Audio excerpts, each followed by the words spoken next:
Welcome students to AIB Education and Study with Anas sir. Today I will be start in class 12 business study chapter number 11 marketing। तो जैसा कि आपको पता है कि last class के अंदर हमने इस चैप्टर को स्टार्ट कर दिया था और इस चैप्टर में कुछ इंपॉर्टेंट पॉइंट्स और इंट्रोडक्शन हमने देखा था लास्ट क्लास के अंदर। सो आज ही क्लास का हमारा टॉपिक है फंक्शंस ऑफ मार्केटिंग। तो काफ़ी इंटरेस्टिंग काफ़ी बढ़िया टॉपिक है इस चैप्टर का और काफ़ी इंपॉर्टेंट भी है। तो इस पूरे टॉपिक को हम लाइन बाय लाइन कवर करेंगे, हर एक फंक्शन को हर एक स्टेप को कवर करेंगे। सो स्टार्ट करते हैं अपनी क्लास को, समझते हैं इस टॉपिक को काफ़ी easiest brief and short explanation के साथ। स्टार्ट करते हैं अपने फंक्शंस ऑफ मार्केटिंग को। तो फर्स्ट ऑफ ऑल हमें मिलता है gathering and analysing market information. तो इसका मतलब क्या है, बट इसका मतलब समझने से पहले हम समझते हैं कि जितने भी हमारे फंक्शंस ऑफ मार्केटिंग दे रखे हैं ये ना तो प्रोड्यूसर पॉइंट ऑफ व्यू से है ना ही कंज्यूमर पॉइंट ऑफ व्यू से, ये सिर्फ और सिर्फ मार्केट पॉइंट ऑफ व्यू से है। यानी कि आप इसके अंदर प्रोड्यूसर के पॉइंट ऑफ व्यू भी ढूंढ सकते हो और यहाँ से आप कंज्यूमर के भी पॉइंट्स ईजिली ढूंढ सकते हो। जैसे कि हमारे पास आता है gathering and analysing market information. जब कभी भी हम किसी भी चीज़ को एनालाइज करते हैं या फिर उसके बारे में इंफॉर्मेशन इकट्ठा करना शुरू करते हैं तो हम उसके बारे में ज़्यादा सचेत हो जाते हैं। यानी कि मैं अब उसके बारे में सब कुछ जानता हूं और सब कुछ जानने के बाद ही मैं अपना डिसीजन ले सकता हूं। जैसे फॉर एग्जांपल हमारे घर के पास कोई मार्केट है तो पहले मैंने उस मार्केट की जांच पड़ताल निकाली कि आखिर वहाँ क्या क्या चीज़ें मिलती हैं क्या नहीं मिलता, ताकि मेरा बाद में जाके टाइम वेस्ट ना हो। तो जब मैंने सारी मार्केट की इंफॉर्मेशन निकाल ली कि भाई ये आइटम्स मिलते हैं और जब भी मेरी उस रिक्वायरमेंट के हिसाब से मुझे नीड पड़ेगी तो मैं डायरेक्ट वहाँ चला जाऊँगा। इसको बोलते हैं कि बेसिकली जब कभी भी हम कोई भी इंफॉर्मेशन पहले से कंडक्ट करना शुरू करते हैं। जैसे फॉर एग्जांपल आपका एग्जाम होने वाला है, बट एग्जाम के लिए आप प्रिपरेशन तो पहले से करते हो ना, आप प्रीवियस ईयर क्वेश्चन आंसर्स करते हो, एग्जाम्पल करते हो, ताकि आप सोचते हो कहीं वो रिपीट ना हो जाए। तो आप पहले से इंफॉर्मेशन कंडक्ट कर रहे हो कि आखिर वो किस तरीके से होता है एग्जाम। तो while analysing market information market forces on the availability opportunity and threats as well as strength and weakness. ठीक है, तो ये दो पॉइंट आपको याद रखना, availability opportunity and threats and as well as strength and weakness. It is no it the स्वॉट analysis, ठीक है, so that help the identify needs and take various related decision successfully. अब यहाँ से क्या होता है, हम सारी नीड्स को, अपनी जरूरत को, रिक्वायरमेंट को, जो जो चीज़ वहाँ अवेलेबल है उन सबको चीज़ जान जाते हैं और नीड पड़ने पर अपने वेरियस रिलेटेड डिसीजन को सक्सेसफुली ले सकते हैं। तो ये था हमारा first function, gathering and analysing market. हमारे पास आते हैं नेक्स्ट फंक्शंस ऑफ मार्केटिंग। तो सेकंड है मार्केटिंग प्लानिंग। तो जब कभी भी हम कोई भी काम प्रिपेयर करते हैं तो सबसे पहले हम प्लानिंग करते हैं, चाहे वो हमारी पढ़ाई हो चाहे वो कोई अदर काम हो। जब तक हम कोई भी किसी चीज़ की प्लानिंग नहीं करते, जब तक हम उस काम में सक्सेस नहीं पाते। अगर सक्सेस पा भी ली तो वो एक तुक्केबाजी होती है, मगर हमारी planning is the most important functions of every type of management. सभी मैनेजमेंट के कामों में प्लानिंग सबसे टॉप पर रहती है। तो इसी तरीके से बता रखा है कि मार्केटिंग के लिए भी हमें प्लानिंग करनी पड़ती है। वो कौन करते हैं, मार्केटर्स करते हैं। और इसका एग्जाम्पल हमारी बुक में बहुत बेहतरीन दे रखा है कि कोई कंपनी है, उसके शेयर जो इशू हुए हैं मार्केट में 25% हुए हैं और वो चाहती है कि 40% शेयर वो इशू करे मार्केट के अंदर। तो मार्केटर्स क्या करेंगे कि वो प्रिपेयर करने लग जाएंगे प्लानिंग के, आखिर हमें क्या क्या चीज़ अपने पास इंक्रीज करनी है, कितनी प्रोडक्शन बढ़ानी है, क्या क्या चीज़ें एडवांटेज देनी है अपने कंज्यूमर्स को, जिससे हम 40% ऑफ शेयर्स इशू कर सके। तो इसी तरीके से हर एक चीज़ को बढ़ाने के लिए या हर एक चीज़ के एडवांटेज डिसएडवांटेज तभी प्रिपेयर होती हैं जब हम प्लान बना लेते हैं। जैसे फॉर एग्जांपल हमें कोई काम करना है, अगर मैं प्लान नहीं बनाऊंगा तो उसका तो मुझे कैसे पता चलेगा कि उसके अंदर क्या क्या अच्छाइयाँ हैं क्या क्या कमियाँ हैं। तो as per this function of marketing, marketers develop the appropriate marketing plans so that the marketing objective can be achieved. Next आ जाइए product designing and development. As per this function of marketers focus on the product designing and development. तो product की बात हो रही है, basically production की बात होगी यहाँ पे। तो जब कभी भी हमें अपनी प्रोडक्शन की डिजाइनिंग और उसका डेवलपमेंट करनी हो तो हमें क्या करना पड़ेगा, हमें बेसिकली अपने आसपास वालों से कुछ यूनिक करना पड़ेगा। जब हम कोई यूनिक करेंगे तो कस्टमर क्या होगा, अट्रैक्ट होगा। तो मार्केटर्स ये डिजाइन करते हैं, ये प्लान करते हैं कि आखिर हम अपने प्रोडक्ट्स को किस तरीके से अट्रैक्टिव बना सकते हैं। इसका भी बुक में बहुत बढ़िया एग्जांपल दे रखा है कि मान लीजिए आपने कोई कार परचेज करी और वो कार आपने परचेज करी और आपका पड़ोसी ने भी एक कार परचेज करी, मगर आपकी कार से ज्यादा अच्छे फीचर उसकी कार में, तो आप कौन सी कार परचेज करना चाहोगे, वही वाली करना चाहोगे ना। इसी तरीके से कंज्यूमर को क्या चीज़ अट्रैक्ट करती है, बेसिकली एडवांटेजेस अट्रैक्ट करती हैं, उसके अंदर जो बेसिकली फैसिलिटीज़ होती हैं वो अट्रैक्ट करती हैं। तो हम अपने प्रोडक्ट्स को किस तरीके से डिज़ाइन करें ताकि वो मोर वैल्यूएबल और अट्रैक्टिव हो कंज्यूमर की तरफ से।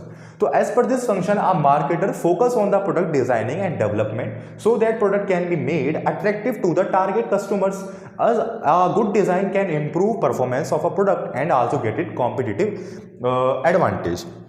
तो बेसिक बता रखा है कि जब हम कोई गुड परफॉर्मेंस करते हैं तो वो तो हमें सक्सेस की तरफ लेके जाती है, और साथ में जितना भी मार्केट के अंदर हमारा कंपटीशन चल रहा होता है उसमें भी हमें अच्छे से डट के खड़े रहने का वो साहस दिला देती। कौन सा? हमारी जब प्रोडक्ट डिजाइनिंग बढ़िया होगी और उससे कुछ हटकर होगी। अगर आप दूसरे का ही कंटेंट कॉपी करके डाल रहे हो या दूसरे की कॉपी करके सब चीज़ अपने पास कर रहे हो तो उसका कोई बेनिफिट नहीं होता। ठीक है, तो ये थे हमारे कोई 2 functions of marketing. Next functions की तरफ स्टूडेंट्स हमारे पास नेक्स्ट आता है स्टैंडर्डाइजेशन एंड ग्रेडिंग। तो ये भी काफ़ी इंपॉर्टेंट फंक्शन है हमारा मार्केटिंग का।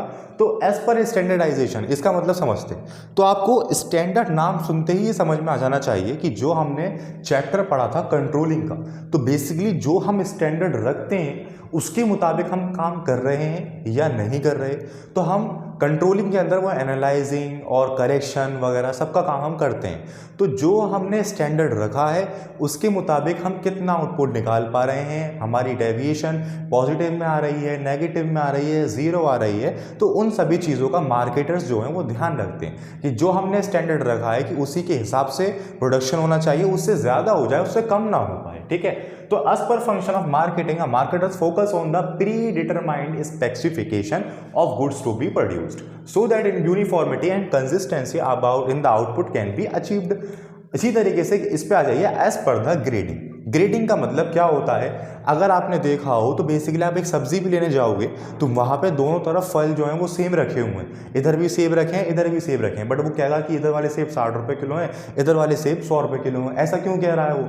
ऐसा वो इसलिए कह रहा है क्योंकि उन सेब की क्वालिटी कुछ और है, उन सेब की क्वालिटी कुछ और है। अब जब वो खेत में से आए होंगे तो बेसिकली आए तो सब मिलकर ही होंगे, उनकी क्लासिफिकेशन की गई।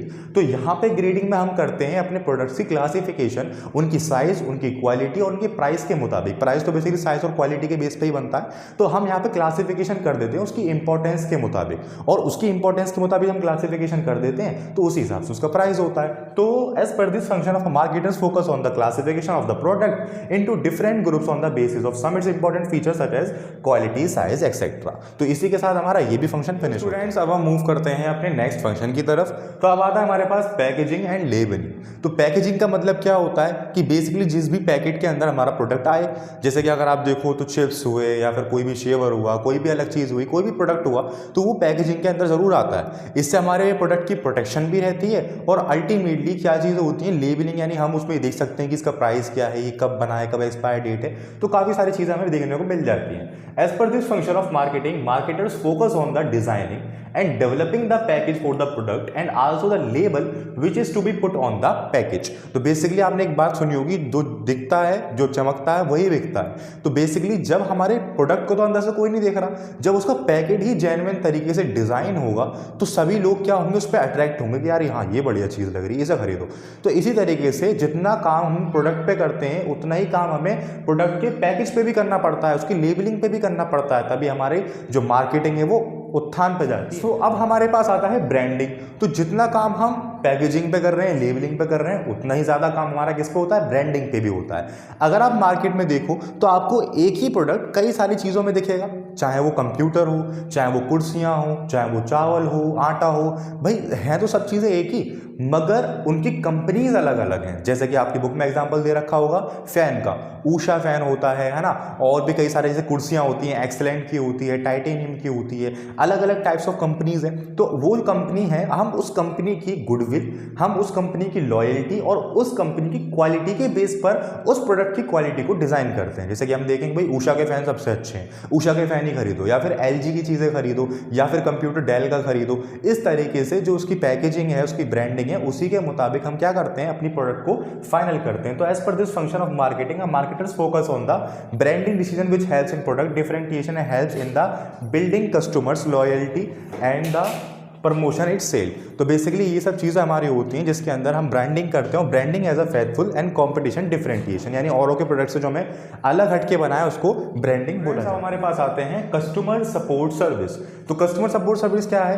देखो, जब भी आपने देखा होगा कि कभी भी हम कोई भी प्रोडक्ट खरीदते हैं तो उसमें कुछ हमें सर्विसेज भी देखने को मिलती हैं। जैसे फॉर एग्जांपल आपने देखा होगा, अभी आप एसी खरीदो तो एसी के अंदर क्या होगा, आपको शुरुआत की 2 सर्विसेज फ्री मिलेंगी, या फिर आप कोई भी प्रोडक्ट खरीद रहे हो उसकी वारंटी, उसकी गारंटी, और साथ में ही आफ्टर सेल सर्विसेज भी होती हैं हमारे, कि अगर कोई खराबी निकलेगी तो कंपनी वाले फ्री में ठीक करेंगे, या फिर बहुत सारी हमारी सेटिस्फेक्शन को प्रोवाइड, यानी सेटिस्फेक्शन को फुलफिल कर सके तो कंपनी को सारी निश्चित, यानी जो उसके हाथ में होता है वो काम कर सकती है। तो इसी तरीके से कस्टमर सपोर्ट सर्विस भी बहुत ज़्यादा इंपॉर्टेंस रखती है। जैसे किसी कंपनी की कस्टमर सपोर्ट सर्विस बढ़िया होती है तो उस पर ज़्यादा अट्रैक्ट होते हैं कि भाई इसका प्रोडक्ट खरीदेंगे, कोई दिक्कत होगी तो कंपनी वाले खुद ही आएंगे, है ना, इस तरीके से। तो प्राइसिंग ऑफ प्रोडक्ट्स नेक्स्ट आता है हमारे पास, और कस्टमर सपोर्ट सर्विस के बहुत सारे मेथड भी आपकी बुक में लिखे हुए हैं, बट मैंने इसलिए नहीं लिखे क्योंकि ये काफ़ी ज़्यादा ईजी टॉपिक है, आप खुद भी बना सकते हो, ठीक है। जैसे मैंने आपको बताया, guarantee, warranty, after sale service, या फिर और भी चीज़ें। तो pricing of product, as per this function a marketer focuses on the facing of price which customers have to पे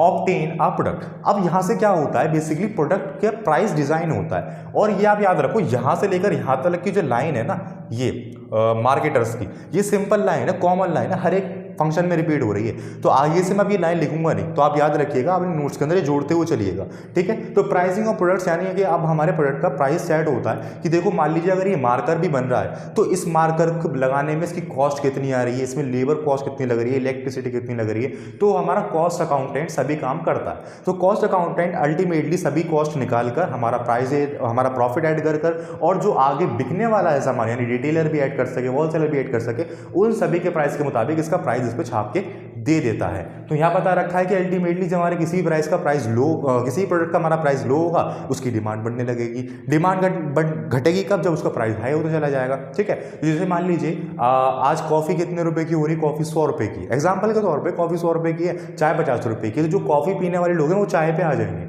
अब जब कॉफ़ी का प्राइस घटेगा तो चाय पीने वाले लोग कॉफ़ी पे चले जाएंगे। तो अगर आपने इकोनॉमिक के, अगर स्टूडेंट हो, अगर आपने इकोनॉमी ले रखी हो, वैसे तो ले रखी होगी जरूर, अगर आप बिजनेस स्टडी पढ़ रहे हैं तो इकोनॉमिक्स जरूर पढ़ रहे होंगे, तो आपको ये सब चीज़ें आसान लग रही होंगी। प्रमोशन, देखिए सेम लाइन रिपीट करनी है।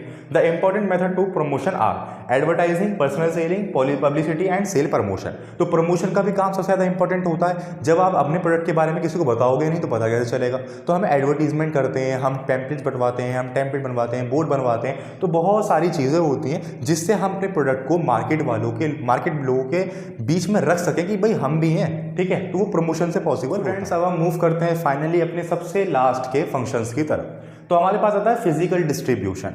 तो अगर मैं आपको उसको समझाऊं तो फिजिकल डिस्ट्रीब्यूशन का मतलब ये है कि बेसिकली कोई भी प्रोडक्ट या कोई भी चीज़ वहाँ पर ज़्यादा बेहतर रहती है जहाँ पर उसकी नीड हो, जहाँ पर उसकी ज़रूरत हो। जैसे मान लीजिए अगर आप गर्मियों के अंदर सर्दियों के कपड़े बेचेंगे तो बिक पाएंगे, या सर्दियों में आप गर्मियों के कपड़े बेचेंगे या बिक पाएंगे? नहीं। तो इसी तरीके से हमारा नेचर और हमारी लोकेशन दोनों ही मैटर करती है कि हमारा बिजनेस किस तरीके से चलने वाला है या हमारी मार्केटिंग कैसे होने वाली है। On the decision regarding channels of distribution of intermediaries and the physical movement of the product from the where it produced to a place where is required। Next आता है ट्रांसपोर्टेशन। तो देखिए यहाँ पे मैंने डायरेक्ट लाइन लिखी है, ठीक है, जो एक कॉमन लाइन है उसके आगे से आपको लिखना है सभी में।